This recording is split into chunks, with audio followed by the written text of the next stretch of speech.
এলাকায় একটি আজব ঘটনা। এক আঙ্কেল সরিষা আবাদ করছে, সরিষা খেতে সরিষা বড় বড় হওয়ার পরে পানি দিচ্ছে, আবার শুনতেছি নাকি সেখানে চাষ করে ধান গাড়বে। জানি না তার মনে কি চলতেছে, আল্লাহ জানে ভালো। এত সুন্দর সরিষা ক্ষেতটা তারা পানি দিয়ে ভিজায়, এখন চাষ করবে, সরিষার উপরে চাষ করে ধান গাড়বে। কালো হাতে নিলাম, গাইস আসসালামু আলাইকুম। কিছু দেখাবে না।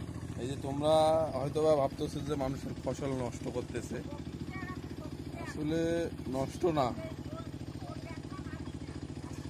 ঠিক আছে, নষ্ট না। আমি বুঝলাম না যে এত বড় আবাদের সরিষা কেন জানি পানি দিচ্ছে, আবার নাকি হাল দেবে। আসলে এত টাকা দিয়ে সরিষা গাড়ার পরে সেই সরিষা খেতে পানি দিয়ে হাল দেওয়াটা, ব্যাপারটা আমি বুঝলাম না। আপনাদের কাছে প্রশ্ন থাকলো, কেউ যদি জেনে থাকেন তাহলে অবশ্যই কমেন্টসে বলবেন। আর ভালো থাকবেন সবাই। যারা আমার এই ভিডিওটি দেখতেছেন তারা অবশ্যই চ্যানেলটি সাবস্ক্রাইব করে দেবেন। আর আমি যে ফুলগুলো তুলতেছি, এই সরিষা ফুল দিয়ে নাকি ডিম ভাজা অনেক টেস্টি হয়, এই জন্য এই সরিষা ফুলগুলো তুলতেছি, আরও তুলবো।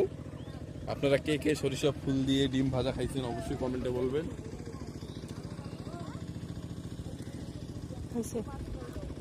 চলো।